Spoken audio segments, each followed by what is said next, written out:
दलिंदर त्यो सवय लागली त्याला दलिंदरी करायची. त्यो काही म्हणल्याने मला काय फरक पडणार आहे. माझा समाज माझ्यासाठी महत्वाचा, माझ्यासाठी माझा समाज महत्वाचा आहे. यांनी आमच्यावरती सगळी दलिंदरी टाकली, यांनी आमचं आयुष्य खुटवलंय. ते पूर्ण करायला काम करतोय मी चांगलं समाजाचं. यांनी महाराष्ट्राच्या मागे साडेसाती लावली आणि ती खरं इतकं दलिंदर आहे. मी हमेशा सांगतो तुम्हाला, ती लय मोठा शेणी ते गुरड भुजबळ. ती म्हणजे कुठल्याही सरकारला प्युअर साडेसाती. अरे ज्याने आरक्षण दिलं त्याचा उपकार ठेवला नाही. पवार साहेबांनी यांना आरक्षण दिलं तर पवार साहेब उपकार ठेवला. इतकं गुरट आहे ती, इतकं दलिंदर आहे. आमचं तर वाटलं झालं हो, आम्ही तर आमचं लढून मिळूच, पण ज्यांनी दिलं त्यांच्याशी सुद्धा गद्दारी केली आहे.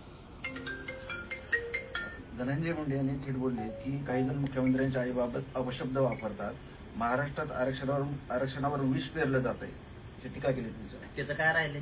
संपलेल्यावर बोलू नये माणसाने, संपलेल्यावर बोलू नये. निवडून आल्यावर मग म्हणाव मी पळण का पळलो का. अरे तो आधी आता तू सांगन मी माझी भूमिका मांडणारच आहे. मी 100% मांडणार आहे. आता आम्ही सुद्धा बसणारच आहेत, आम्ही भूमिका मांडणारच आहेत. अरे मी त्या उद्देशानं मुख्यमंत्र्याच्या आईला बोललोच नव्हतो, पण तुझी सुद्धा एक जुनी क्लिप आहे. तू पंतप्रधानाच्या आईला काय म्हणला होता? ती शब्द सुद्धा काढण्यासारखा नाही. म्हणला होता का नाही? फडणवीसांना सुद्धा म्हणला होता आणि पंतप्रधानाच्या आईला सुद्धा म्हणला होता. सांगू का शब्द देऊ? ते सांगायसारखा नाही मीडियात. इतकं घाण बोलला होता. बघा त्याची क्लिप काढून एक रेकॉर्डिंग त्याची व्हायरल झाली मागं, विरोधी पक्षनेता असताना. आपल्याला निधीला काय कमी आहे, तुम्ही एक व्हा फक्त. फडणवीसची काय माय येली,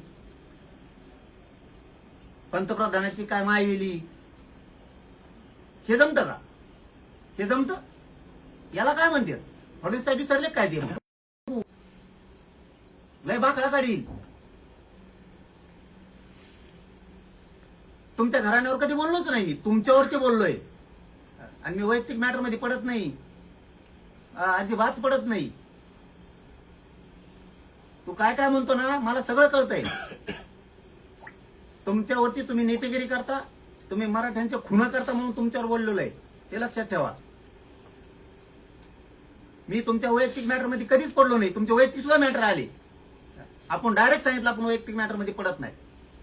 माझ्या दम आहे त्यांना समोरासमोर खेटायचा. बाईच्या आडून वार नाही करत मी कधी तुमच्यावर. फार तुम्हाला 4-5 दिवसाच सांगतो. त्याचीच बायको आली होती, मला साथ द्या म्हणलं. मी कौटुंबिक याच्यात पडत नसतो. तुमचं तुम्ही तुमचं बघून घ्या. बाईच्या आडून वार करणारी अवलाद आपली नाही. तेच ते बायकोच आहे ना तिची. मग त्या कोरोना मुंडे कोण आहेत? त्या 4 दिवस झाली इथे येऊन गेले. त्यांनी सांगितलं मला साथ द्या, माझ जो लागन ती. मला हे बोलायचं नव्हतं, त्यांच्या कुटुंबावर कधीच बोललो नाही मी. त्यांनी चूक केली म्हणून तुमच्यावर बोललो, तुमच्या कुटुंबावर कधीच बोललेलं नाही. पण तू जर तसे आरोप माझ्यावर लावित असला ना, तू काय कोणता दादा फादा लागून गेला नाही, तू माझ्या नादी लागू नको. आता 4 दिवसापूर्वी त्याची बायको येऊन गेली, तिने सांगितलं लागन ते हे माझ्याजवळ. जाहीर सांगतोय मीडिया समोर आहे, सरळ सांगितलं बाईच्या आडून गेलं पण आपण गोळ्या मारीत नसतो, आपल्यात खेटायची हिंमत आहे, समोर खेटाल. पण असं खोटं नाही करत. तुमचा कौटुंबिक वाद आहे, तुमचा वैयक्तिक विषय आहे, तुम्ही तुमचं आपलं वैयक्तिक तुम्ही तुमचं बघा. वैयक्तिक कुणाच्याही मॅटर मध्ये आपण पडत नाहीत. कुणाचे 40 लफडे असून येतं 50 असो, वैयक्तिक याच्यात आपण कधीही पडत नाही. हे संस्कार आहेत आमच्यावरती, तो यासारखे नाहीत असे. दिलं काढून दिलं त्यांना, विचारून घे फोन लावून बोलत असला तिला तर काढून दिलं का नाही. माझ्या जागर दुसरा असता तर म्हणला असता काढा उकरून याचा. आता द्यायला तयार आहे ती ना, ते जोडतो लय गाबाळे म्हणती ती. आणि सगळं काय आहे ती 30-35 वर्षाचं वाईटापासून चांगल्यापर्यंत सगळे. म्हणलं जावा तुम्ही इथून, आम्ही बाईच्या आडून वार नाही करत. तुम्ही तुमचा लढा, तुम्ही तुमचा न्याय घ्या, नका घेऊ. नसता माझा जर दुसरा असता ना, कोणी संधी सोडली नसती. ध्यानात ठेव हे सुद्धा, माया नादी लागू नको. पाटील, मुंबईला जे आंदोलन झालं ते मराठा समाजाचं आंदोलन नव्हतं, तर ते दारूवाले आणि वाळूवाले आणले लोक होते आणि ते दरिंदे पाटलांनी आणले होते असं भुजबळ म्हणाले. त्याला काय कळत आहे ते घुरट सगळ्या दुनियेचं. त्याला काय कळत आहे ते तुम्हाला अक्कलदार कळते ना, आपल्याला सगळ्याला अक्कलदार आहे, त्याची पळडी आहे. त्यामुळे त्याला काही डोकं चाला ना तिथं गुम झालं, बोलता बोलता ते अर्ध सोडून देते. मला वाटलं मनाने बोलतं काही, कागद वाचून बोलत आहे ती. कागदावर काढीत आहे, त्याच्या खाली कागद आणि मग शेअर आणतंय.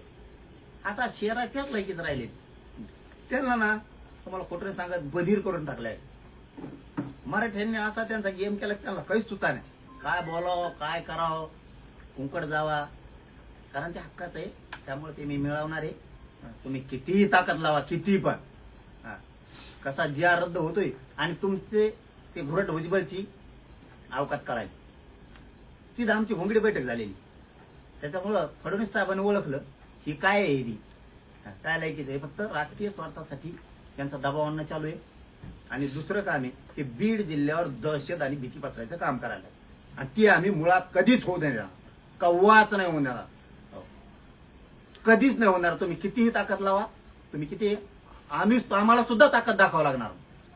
पाटील त्यांनी एक सभेमध्ये विजय वडेट्टीवारांनी तुमचा एक व्हिडिओ जुना दाखवला आणि विजय वडेट्टीवार यांना टोला लागवला त्यांनी की तुम्ही तासाला तुमची भूमिका बदलताय, कसा विश्वास ठेवायचा. काही दिवसांपूर्वीच या GR विरोधात विजय वडेट्टीवार यांनी देखील मोर्चा काढलेला होता आणि त्यावेळेस उपोषण चालू असताना त्यांनी मराठा समाजाला ओबीसीतून आरक्षण भेटलं पाहिजे असा मुद्दा मुद्दा हे बघा, त्यावेळेची वडंटीवार साहेबाची भूमिका रास्त होती. आता त्यांनी छगन भुजबळ त्या घुरटच्या नादी लागून ते त्याच्या चक्रव्यूहात सापडले होते. मला वाटतं त्यांनी हा विषय सोडून द्यावा. त्यांनी पहिल्या भूमिकेवर वडंटीवार साहेबांनी यावं, कारण हे जवळ करण्याचा लायकीचा यावल्याचा अलिबाबा नाही. त्या भूमिकेतून बाजूला जावं. त्यांच्या शेजारी बसल्याला सुद्धा बनला होता, त्यांच्या शेजारी बसल्याला तो सुद्धा म्हणला होता, रक्ताने हाता भरल्याला तो धनंजय मुंडे सुद्धा म्हणला होता. बघा क्लिपा काढू म्हणला होता का नाही म्हणा. तू काय हे घुरट भुजबळ ह्यो त्याच्या राजकीय स्वार्थासाठी त्याचा वापर करायचा, त्याच्या डोक्यात याय नाही आपण किती चुकीच्या दिशेनं चाललो त्या घुरट भुजबळचा ऐकू हे त्याच्या लक्षात. तोही म्हणला होता, पाय पोडतो, हात पोडतो, हात जोडून सांगतो, आमचं ऐका, तुमच्या म्हणण्याप्रमाणे सगळ्या मागण्या करतो आम्ही, 15-20 दिवसाचा वेळ द्या, महिन्याचा वेळ द्या. तू शेजारी बसलेलाच म्हणला, तो खुर्ची लावून बसलेला होता. घुरट भुजबळला ते नाही दिसलं का? पण तो काय मान्य करतो त्याला माहिती. आपल्याला सगळ्यांनी सोडून दिलं, त्या घुरट भुजबळला माहिती, सगळ्यांनी सोडून दिलं. त्या धनंजय मुंडेला बळीचा बकरा बांधवा सध्या तरी, कारण तिथं 75% पेक्षा जास्त धनंजय मुंडेचेच लोक होते. त्याच्यामुळे त्याला माहिती याला हाताखाली सध्या तरी धरा. पण धनंजय मुंडेला एक माहित नाही, कवाशी गेम करून जाईल याचा नियम नाही. तू तुझं राजकीय करिअरचं धनंजय मुंडेने बघाव, राजकीय करिअरच बघाव, चांगलं काम करायचं काम बघाव, त्याच्या नादी लागून कुटाणा करू नये. तुला वाटत असं निवडून आल्यावर आपण असं बोलायलो आणखीन पुढं हाईच जाते 2-4 वर्ष कस तरी जाते ना रडत पडत. त्याच्यामुळे याचं ऐकू नये आणि आणखीनच सुधारायचा चान्स आहे. त्यांनी सुधराव किंवा असाच हरभाड्या झाडा चढितो आणि आपटून देतो, कारण त्याला माहित झालाय आता आपण संपल्यात जमा आहेत. त्या घुरट भुजबळा आपण संपल्यात जमा आहेत. नेतृत्व धनगराकडं आणि धनगर बांधवाच्या नेत्याकडं जाण्याची शक्यता आहे. आपण संपल्यात जमाची, म्हणून हे आपल्या आता टाबरं टुबरं गोळा करते. देवेंद्र फडणवीस नेहमी म्हणतात की ओबीसी आमचा DNA आहे, पण परंतु छगन भुजबळ असं म्हणाले की तो DNA कधी सरकेल सांगता येत नाही. म्हणजे धमकीवजा इशारा त्यांनी दिलेला आहे. हे बघा, याच्याच मागे काय ओबीसी घे जातीचा नेता आहे राव. तुम्ही ओबीसीचा अर्थ समजून घ्या. ती आमची, मी काय बोलतो मी फक्त स्पष्ट बोला ना, तिथं आमची घोंगडी बैठक झालेली, तिथं घोंगडी बैठक झाली आमची. ओबीसीचा नेताच नाही तो. त्या घोंगडी बैठकीच्या तिथंच ग्राउंडवर झालेली छत्रपती संभाजीराजे यांच्या त्या ग्राउंडवरती आमची घोंगडी बैठक झाली. त्याच्यामुळं फडणवीस साहेब आता त्याला किती गिनिणार आहेत आणि काय करणार आहेत, कारण ह्यो सरकारमध्ये राहून तो प्युअर वाद लावतोय, प्युअर वाद लावतोय. देवेंद्र फडणवीस साहेबांच्या लक्षात लोकसभेलाच आलं, मराठ्यांशिवाय या राज्यात परिवर्तन सत्ता येऊ शकत नाही. फडणवीस साहेबांपुढे आता एकच प्रश्न आहे. फडणवीस साहेब, या पत्रकार परिषदेच्या माध्यमातून मी जाहीरपणानं सांगतो तुम्हाला, तो सरकारमध्ये तो जाती दंगली घडणारे बीडमध्ये त्यांनी दहशत आणि भयावह वातावरण तयार केले. आज त्यांनी काही नेते हाताखाली धरले, त्यांचे भाषणं बघा, ते पूर्ण भय निर्माण होईल अशी परिस्थिती त्यांनी निर्माण केली. गृह मंत्रालयानं तो जामीनवर आलेला आहे, त्याची जामीन रद्द करावी. नसता राज्यात अराजकता माजविल तो रक्तपात घडून आणि गृह मंत्रालयाने हे लक्षात ठेवा, त्याची जामीन रद्द करा. त्याच्याशिवाय हे थांबणार नाही. त्याची जामीन गृह मंत्रालयाने दखल घेऊन तातडीनं रद्द केली पाहिजे. नसता ते टाबरं टुबरं गोळा करून राज्यातलं वातावरण दूषित करी.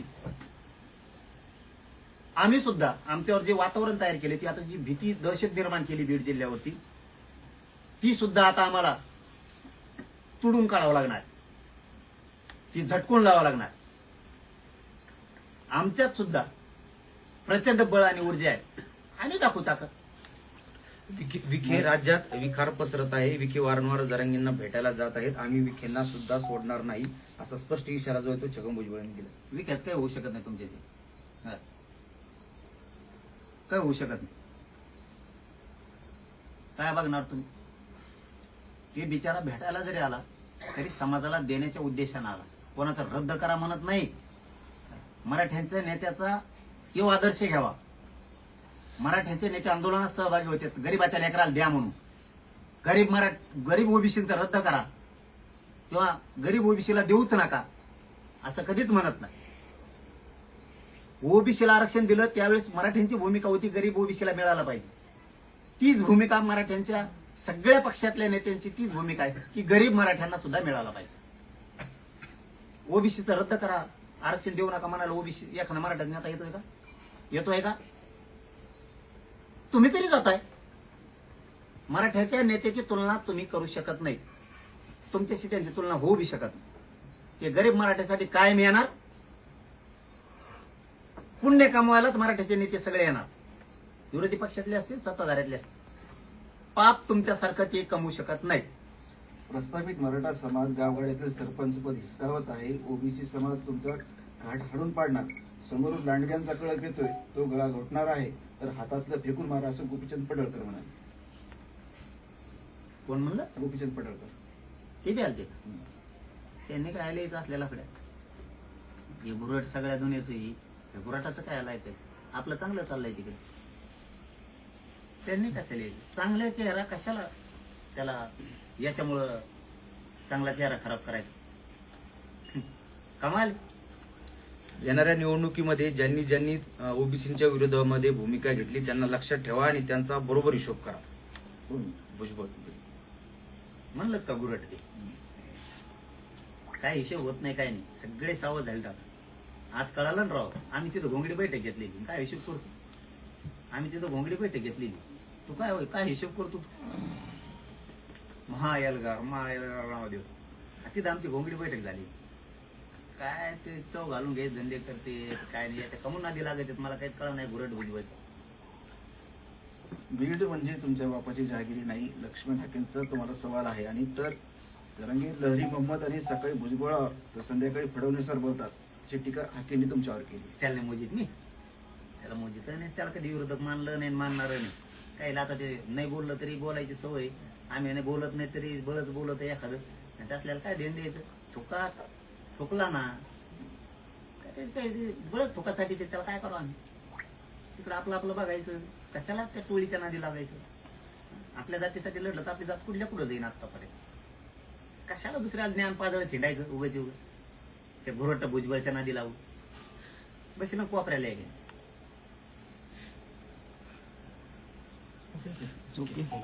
काय अजून काय